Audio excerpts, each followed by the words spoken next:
about in here somewhere. Maybe back here. Yeah, we'll put it back here. So, I need more rope. And as you can tell, so far I still have not even used a knife, anything. I only used a knife when I started the fire, so I have a machete with me. Haven't used it yet. I am going to use a knife right now though and cut this piece of rope.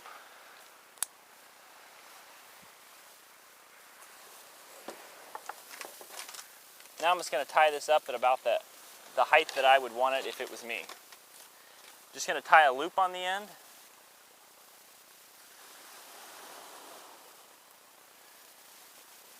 Nothing fancy, just a loop. Because it's as smooth as this bamboo is, I'm going to have to really crank this tight to keep it from sliding down.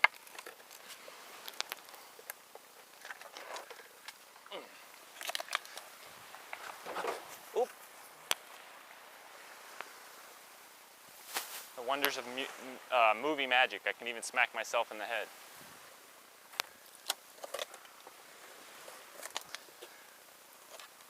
Same thing on this side, just a loop.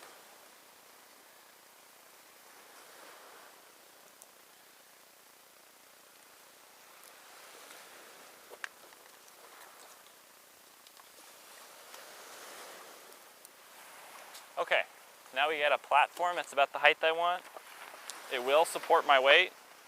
That's good. Now I'm going to add some pieces back this way that I can lay on.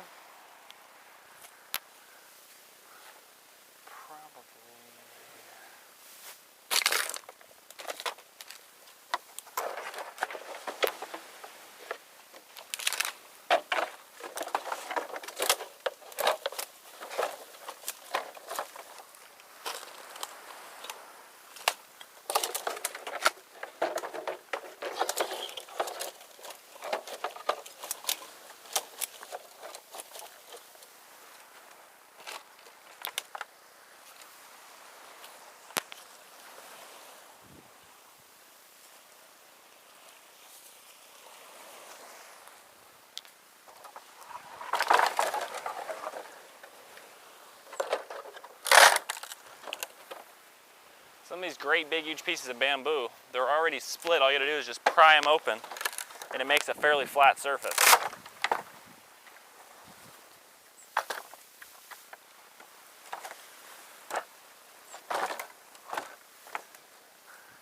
I said fairly.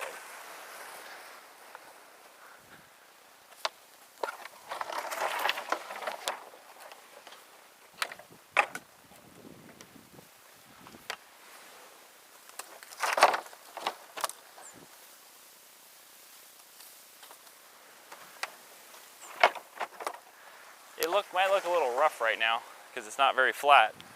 But you have to understand, I'm going to cover it with a whole bunch of these green palm fronds to make it a little bit more comfortable. Okay, I'm back.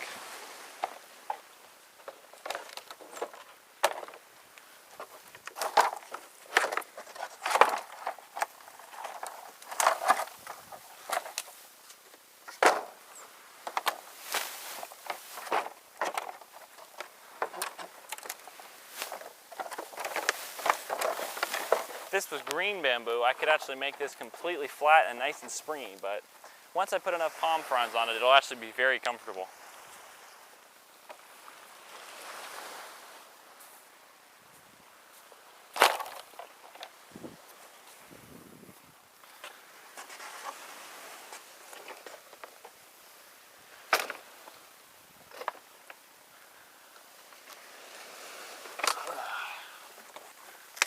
Oh! Sheesh, only in the tropics.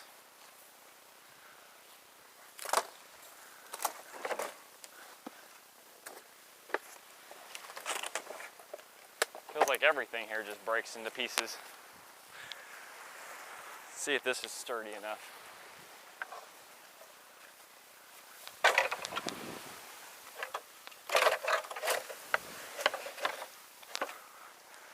I'm trying to do this as close to possible without really using minimal cutting tools to make it as realistic as possible.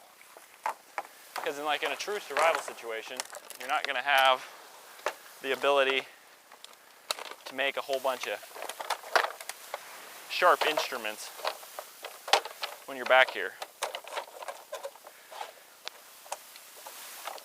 But let's say, for this particular thing, I'm out of rope. What would I do? Let's say you're out of rope, or you're on an area of the island, or you're on an island that doesn't have any rope that's drifted up all over the place like this is. What you're going to need to do is you go to one of these palm fronds and just cut it. And I figured for this demonstration I'd just use a pocket knife.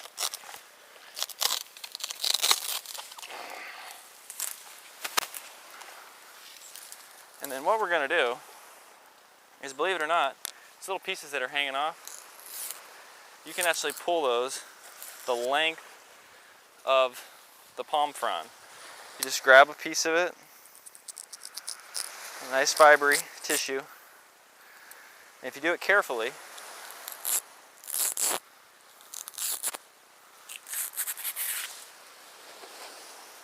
how about that for a piece of rope? And it is extremely tough.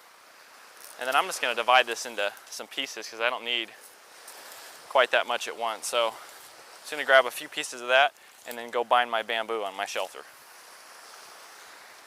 Maybe one more piece.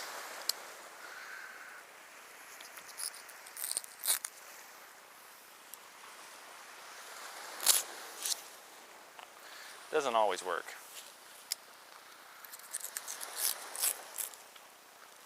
So what I'm doing is just lifting up right at the center of the palm frond and pulling. A little bit, not quite as long. Now I'm just going to set this aside because I'm going to need this later too. Now I made some nice strong cord. Only took me a couple seconds too. Now let's go back to the shelter.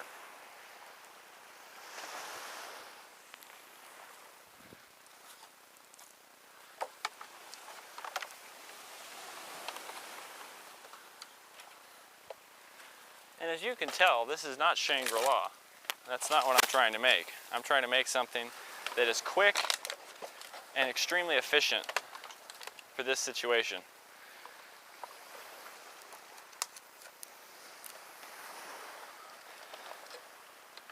And you just use this stuff like you'd use regular cord. It's very, very strong. Ugh, sweating like a drunken mule.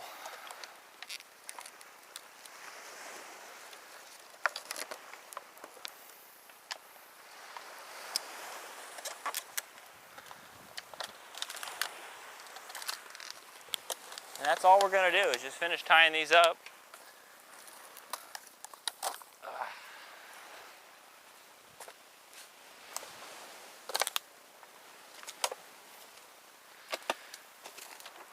Some of you might be wondering, why don't I just sleep on the ground? Well, I wish I could have videoed it, but on the way out here, there were so many crabs moving in the undergrowth. I don't know if I've ever been anywhere back in the wilds that was that noisy. It was just constant noise from those crabs. And the rats that are in the tropics, the spiders, the cockroaches. I don't know about you, but I really don't want to share my bed with cockroaches, so.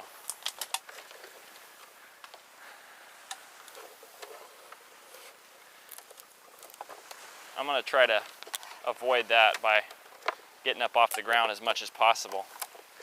And late at night, I would actually be tempted to put some of the coals of the fire all the way around my shelter and kind of almost smoke myself at night just to kind of keep the bugs away.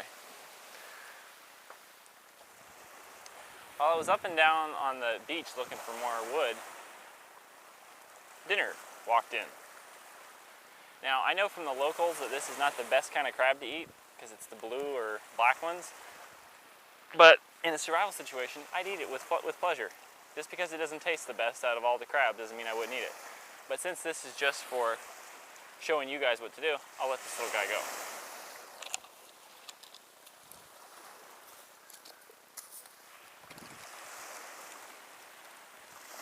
But there's practically thousands of those crabs going in this side of the ocean every single day.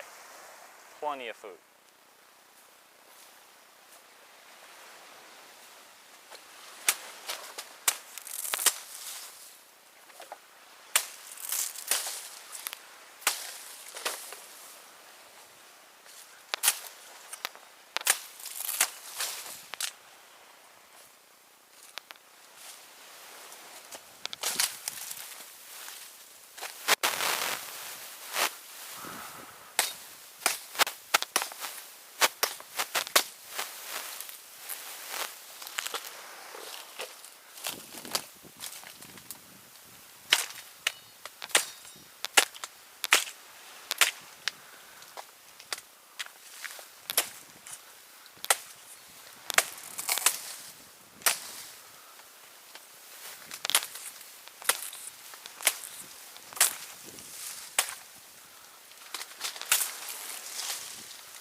Once you gather these, what you're going to do is take your knife or your machete and start it in the middle of one of these palm fronds and kind of wiggle your knife back and forth, kind of like this. Just kind of stick it in and wiggle it back and forth. Once you get it started, put your knife away, and you can just kind of pull and split this thing the length of the palm frond.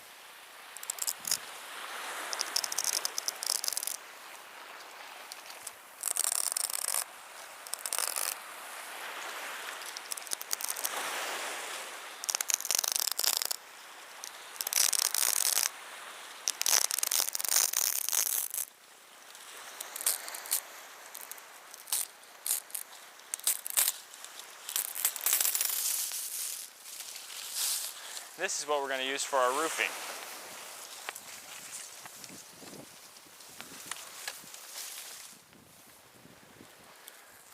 Take the end of your palm frond and go roughly in the middle. Get it started by wiggling your knife back and forth. Once you get it started, just start splitting. When you get to a portion where it's starting to go off to one side, take the fatter of the portions and flex that one more, and that sometimes will help get it back on course. And watch your fingers. This edge is very sharp, so don't slide your hand along it. And there you go. You've split your first palm frond.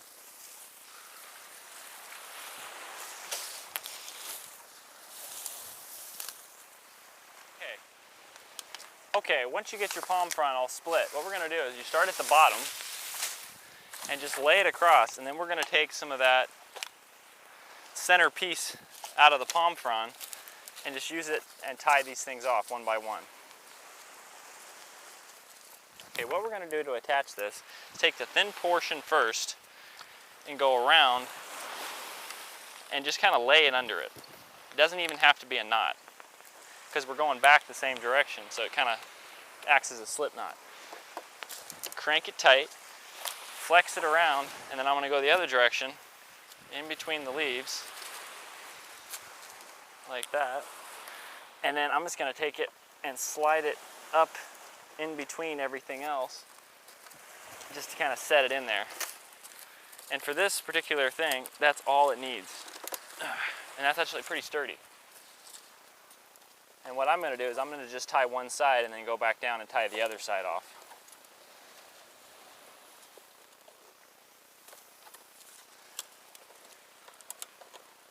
And then when you're done with it, just tuck it in and pull it tight.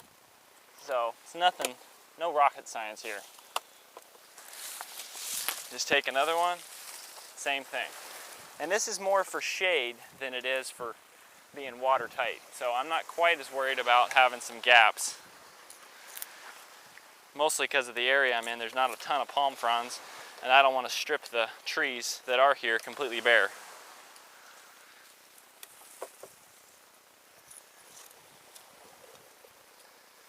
You just keep tying them off.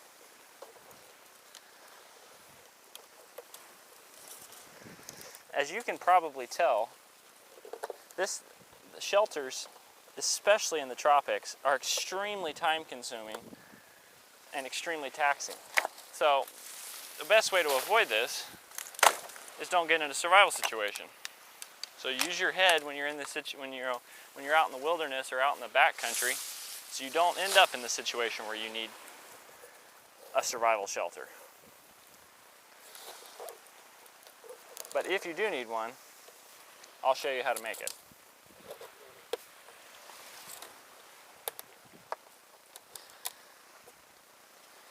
So nothing about making survival shelters is all that hard. You just need to use your head.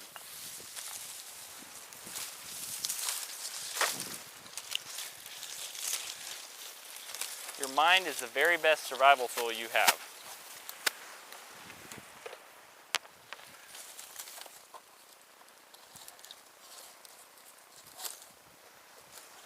And just continue to keep tying these off. I'm just kind of going over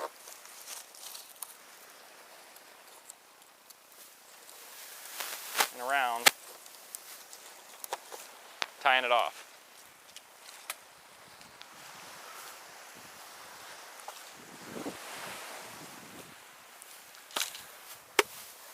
And there you have it. The shelter is complete. This has been God's Woodsman on tropical survival. Thank you so much for watching. Please like my video, share, and subscribe. And look me up on Twitter. Thank you for watching. Have a great day.